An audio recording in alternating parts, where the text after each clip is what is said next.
नमस्कार दोस्तों, मैं हूं दिनेश किहोरा। स्वागत है आपका इस कार्यक्रम के अंदर। दोस्तों, न्यूज टाइम पर हम आपके सामने उन विद्वानों को लेके आते हैं जो राजनीति, सामाजिक व्यवस्था, अर्थव्यवस्था या विदेश नीति और बहुत सारे ऐसे विषय हैं जिनके अलग अलग डोमेन एक्सपर्ट्स हैं, उनको हम आमंत्रित करते हैं, उनसे वन टू वन टॉक करते हैं। और उसी कड़ी को आगे बढ़ाते हुए आज जो मेहमान, जो विद्वान हमारे साथ हैं, वो राजस्थान से हैं।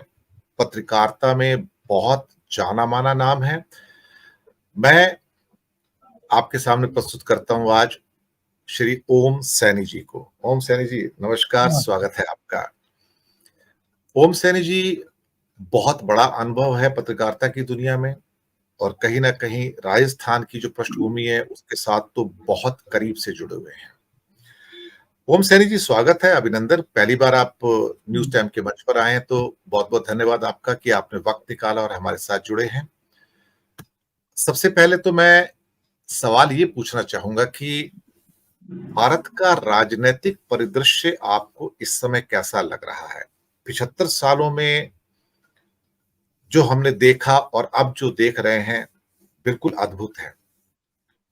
शायद लोकतांत्रिक परंपराओं में रहते रहते एकदम से जो तानाशाही का सामना हमने किया है, उसे देखकर कई लोग ऐसे हैं जो विचलित हो जाते हैं, व्यथित हो जाते हैं।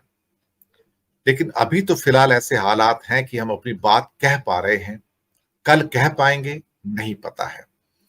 व्यवस्था कुछ इस किस्म की है जो अपना फौलादी शिकंजा अपनी हर इंस्टीट्यूशन के ऊपर उनका है और शायद अब हर व्यवस्था धीरे धीरे दम तोड़ती नजर आ रही है, सांसें उखड़ती हुई नजर आ रही हैं।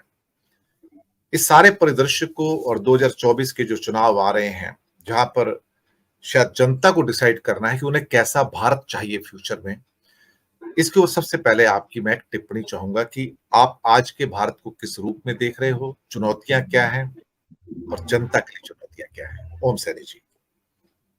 देखिए, सबसे पहले तो मैं दर्शकों का और आपका बड़ा आभारी हूँ कि आपने मुझे मौका दिया बोलने के लिए।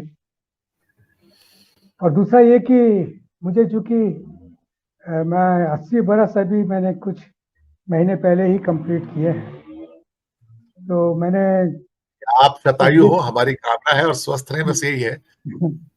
और मैंने पंडित नेहरू से लेकर के और आज तक के सारे प्रधानमंत्री देखे हैं और राजनीति में सक्रिय भागीदारी भी निभाई है मैंने, और उसके तहत मैंने इमरजेंसी को भी भोगा है। हम्म। लेकिन मैं जब कंपेयर करता हूँ इन सब चीज़ों को, तो मुझे लगता है कि जैसा दम आज घुट रहा है वैसा दम कभी नहीं घुटा। जी।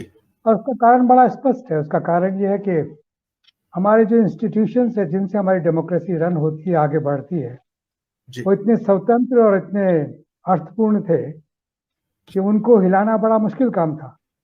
ये मैं पहली बार देख रहा हूँ कि वो इंस्टीट्यूशन जो नागरिक की को प्रोटेक्ट करते हैं, जो नागरिक की हैसियत को बरकरार रखते हैं, वो बड़ा डिस्टर्बिंग है। और उसको उसको समझने की ज़रूरत है और उसका हल निकालने की ज़रूरत है। मैं अपनी निगाह से क्या देखता हूँ, मैं ये देखता हूँ कि भारतीय जनता का वैल्यू सिस्टम बड़ा डिस्टर्ब हुआ है इस कंज्यूमर ओरिएंटेड इकोनॉमी के दौरान। डेवलपमेंट का ये जो मार्केट ओरिएंटेड मॉडल जो आया है पूरी दुनिया में, और तीसरी दुनिया में जिस तरीके से अपना असर तक पैदा किया है इसने, उसने हमारे उस ताने बाने को डिस्टर्ब किया जो शायद कभी हुआ नहीं होगा। पंडित नेहरू ने बड़ी समझ के साथ में, और हमारे आज़ादी के जितने भी सिपाही थे और आज़ादी के जितने नेतागण थे जिन्होंने इस देश को जोड़ा और इस देश में व्याप्त बुराइयों को अच्छाइयों में बदला, यानी वर्णों को कैसे संतुलित किया जा सकता है, जातियों को कैसे एकजुट किया जा सकता है, भारत और हिंदुस्तान कैसे बनाया जा सकता है, साझा संस्कृति कैसे रन की जा सकती है, ये सब चीज़ें हुई। और आलोचना अ, हमारे संसद का एक बड़ा सम्मानजनक हथियार रहा, जिसको कि सारे ही लोगों ने, चाहे वामपंथी हो, चाहे दक्षिणपंथी हो, चाहे और कई लोग हों, समाजवादी हों। लोहिया जी याद आते हैं, और तो राजीव गांधी के पिता याद आते हैं कि उन्होंने जिस तरीके से प्रधानमंत्री को संसद में सवाल देने के जवाब देने के लिए बाध्य किया, तो क्या कुछ हुआ और कैसे भारत के वित्त मंत्री को रिजाइन करना पड़ा उनके एक आरोप के उस पे। आज हालात बहुत अलग हैं। आज इन सब बातों का कोई अर्थ ऐसे लगता है नहीं, लेकिन मैं ये समझता हूँ कि जिस तरह की एक गोलबंदी हो रही है और जिस तरह से अब जवाब देने की बात हो रही है, उसमें बहुत सारे अनुभव काम आएंगे। पहला और दूसरा विश्व युद्ध काम में आएगा, डेमोक्रेटिक और सेकुलर फोर्सेस का ऑर्गेनाइज होना काम में आएगा, फासिज्म के अनुभव काम में आएंगे, और उन सब से अगर एकजुट होने के बाद में जो दृश्य बनता है, तो मैं फिर कहता हूं कि मेरा नहीं, दम अब उस व्यवस्था का घुटने वाला है जिसने हम सबको बाध्य कर दिया है ये सब बोलने के लिए, जिनकी आवश्यकता शायद डेमोक्रेसी के स्वाभाविक विकास के साथ में नहीं होती। जी। ये बात